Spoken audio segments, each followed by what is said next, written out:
Good afternoon, everyone. This is Joseph Adeleke. My name is Joseph Adeleke, and of course, this is Tuesday Fixing Personal Development Issues with Joseph Adeleke. For a while now, it has been happening on Friday, and I really think there is no need for saying sorry again. It's a beautiful Friday, and I believe it's going to be worth something for you to just take out your time and listen to whatever thing I have to say this afternoon. And as a usual practice, I come online once a week and just share my thoughts on a particular topic, something that I feel that people need to put into consideration, people need to pay attention to. And now that we are all in this kind of, I don't know if I should call it a mess in this country where the price of everything has skyrocketed and your salary seem not to be meeting up with the expenses that is coming. I just feel that I can just share a story with you if it's going to be worth your time. Um, well, I trust that it's going to be worth your time actually. So in 2018, I got my call-up letter to serve in Abia State, and it was exciting to serve, but irritating to go to Abia State. And I've said a couple of times that I didn't want to go to Abia State before, but as things happened, it seems like God wanted me to be in Abia State. So I went to Abia State. My um, allowance as a youth corps member then was 19,800, and 19,800 was very small. Was very small actually. It was very small to meet my need at that time. And I was not really good with keeping money. I spent money a lot. I just kept spending unnecessarily. I don't know if I should call it unnecessarily. I was investing in the wrong things actually, and I think many of all these things are written in my book, so I don't really need to start. I don't really need to start spilling the whole thing out for you, but it was exciting because I learned a lot in the process of while I was staying in Abia State. It was mind blowing period for me, and but the essence of coming online today was to share a beautiful strategy that I learned while I was in Abia State. It was not as if I don't know about it before, but it became clearer when I got to Abia State, sort of. So I I was working in a school, and I had a couple of teachers that were there, and many of them salaries were like 10,000 naira. I think the highest in that school was like 15,000 naira, and the salary was I was collecting 19,800. And I was working in a private school, and they paid me 6,500 naira, and I was still complaining that that money was not enough. And these people work for a full month and still earn 10,000 naira. There was a particular young girl at that school then. She was earning, I think, 5,500 naira. It was irritating actually. What would she use that amount of money to do at the end of the month? And because one of the reasons why I wanted to serve, where I wanted to serve, especially in Lagos, was to learn some business ideas that I did not know. I studied English at the University of Lagos, and I really do not have any idea about business and all these things. So I wanted to serve where I could learn about business. And fortunately for me, I got Abia State, and Abia State was not the place where you find Yoruba people or something. It's where the Igbo people live, and a typical Igbo man is a business person. So um, that was just it. It was beautiful. Thank you, Pius. Thank you, Pius. Please, if you are watching, you can just tell us where you're watching from, and thank you very much. So I was wondering what was wrong. I wanted to um, do something about how I was earning at that time. I was earning 19,800 in my school and 6,005. I was earning 19,000 as a core member, 6,005 as a teacher in the private school. But something was wrong. Everybody was earning 10,000 naira, aside some other persons like some teachers that were earning 15,000 naira. But there was a particular teacher that a friend of mine then was pointing at and saying, "Do you know that this teacher is earning like 120,000 naira a month or 100,000 naira a month?" And she was doing the same teaching that they were doing. And I was wondering what she was doing that every other person was not doing. And of course, they told me that she loved reading a lot, that she loved reading. So, because I felt that, okay, I was already getting used to reading at that time in 2018. So I felt that, okay, that was the very best way to even approach her for books.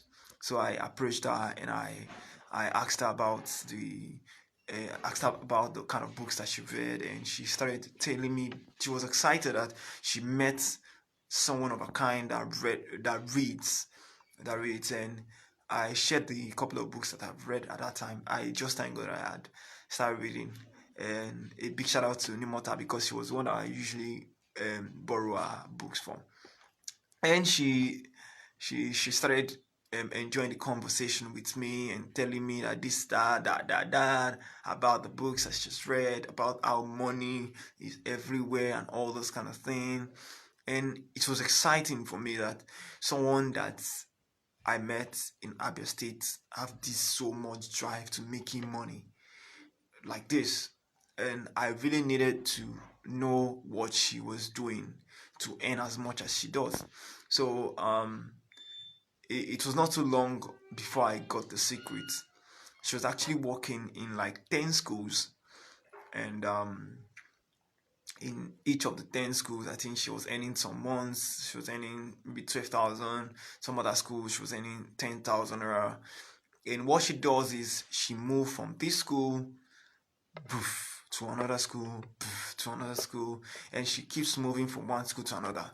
So in a day, she could have just should have gone to like 2 or 3 schools, and it was not a funny deal how she stresses herself that much and earns that much. And I remember then that we're discussing, and she told me how she had sponsored a sister with about maybe 900,000 the previous year to travel out of the country, blah blah blah.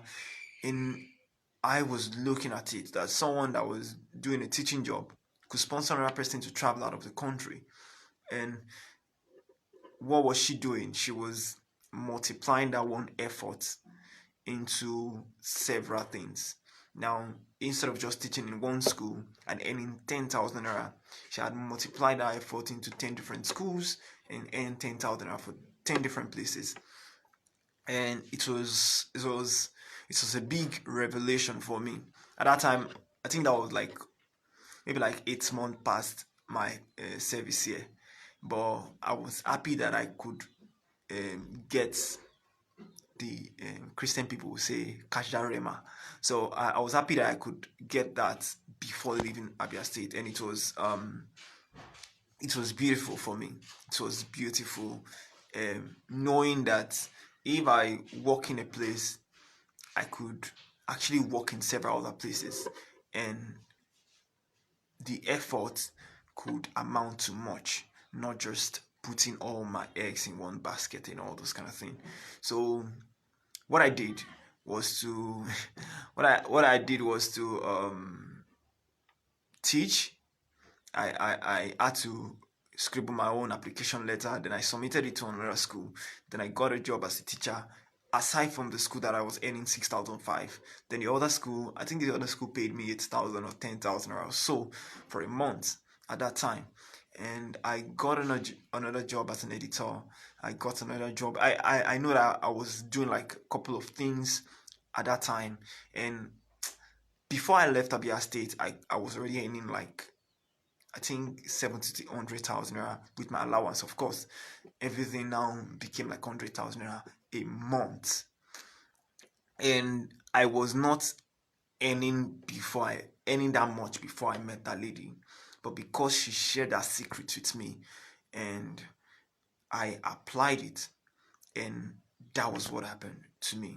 By the time I came back to Lagos, of course, Lagos is different than every other thing. Is I cannot teach in a place for 10,000 naira in Lagos like I was doing that in Abia State. So everything multiplied, and I was earning like times two of what I was earning in Abia State in Lagos doing the same thing, because it's a different and a more exposed environment than I was in Abia State. So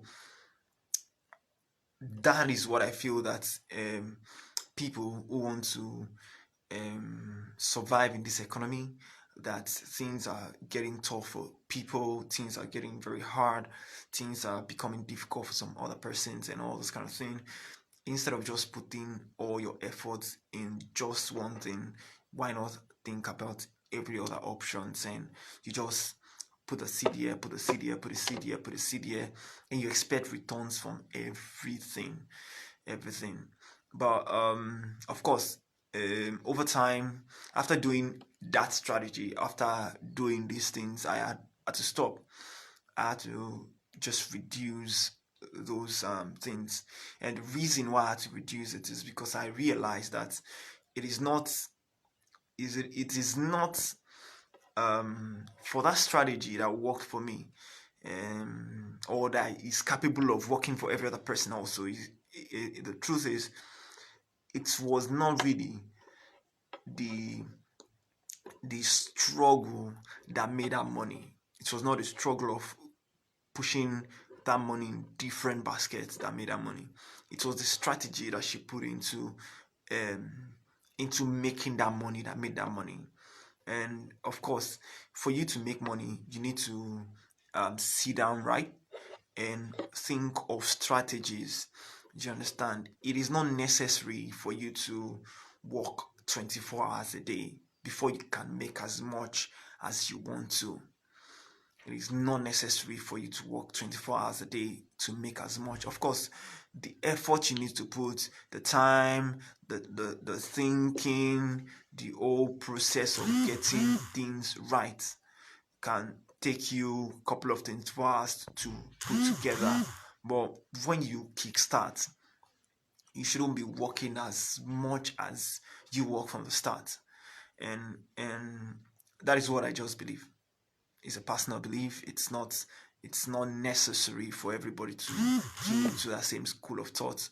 Um, it is not the old struggle that makes money. It's the principles, the simple principles that we don't really pay attention to, that make so much money. And I guess there are so many books that people can read, and there are so many books, financial books, that you can read that could be of help to you. There are so many books that I've read that have exposed me to such mindset, such thought process, and I strongly believe that to thrive in this present economy, simple principles like multiplying just streams of income, not through struggle, is not necessary through struggle. Please get that point. It is not necessary through struggle. You don't need to struggle to have multiple streams of income. Do you understand? You don't need to struggle to do that. But if you have multiple streams of income, strategically putting all those things together, putting different things together to make sure that, okay, you can expect anything, you still get money from this, you still get money from this, still get money from this. Couple of I think some days ago, last week, I was discussing with a friend who came by visiting, and I realized that he was into so many things, from barbing to electrician to a plumber, and couple of things. He was repairing generator and was doing so many things, and I just told him, we're just joking, and I said he would never go hungry. Do you understand? He would never go hungry, and he was just telling me that sometimes he just a and somebody somebody needs his service. So I think the first thing is you must, of course, be a person of value to be that kind of person. So if you are a person of value, if you are a person of value, you will get things done. If you are a person of value, people will look out for you, people will want to associate with you, people want to connect with you, people want to use your service. So you will not really need to start putting a signboard on your head and say, oh, I do this, I do that. No, because they know that you offer this service, they will reach out to you, and you can make money from different things. Different things. You don't need to be a jack of all trade like my friend, but but but if you know that there are a couple of things that um, you can do that can earn you money. The whole essence of it is for you not to just expect at the end of the month that money is just coming from this place. Money should be coming from this place, this side, that side. If you are putting so much attention on just getting money from one place, it might turn out worse. It might turn out worse. So please, that's just I think that's just all I have to say today. And for all the bubbles that Mr. Covenant has been sharing, thank you very much. Thank you very much. Of course, I would come online next week again. I don't know, maybe it's on Monday, Tuesday, Wednesday, Thursday, Friday. I will just come online one day again and share my thoughts like I do every week, just to let you know how I feel about a particular topic or a particular issue. And please, if you find this good, I would love to hear your opinion or your thoughts in the comment section. If there's a question, please do feel free to put it in the comment section also. Thank you. Till I come your way again. I'm interested, of course, in seeing you become a better person while I work on me too. So keep shining, please. Keep shining. Bye.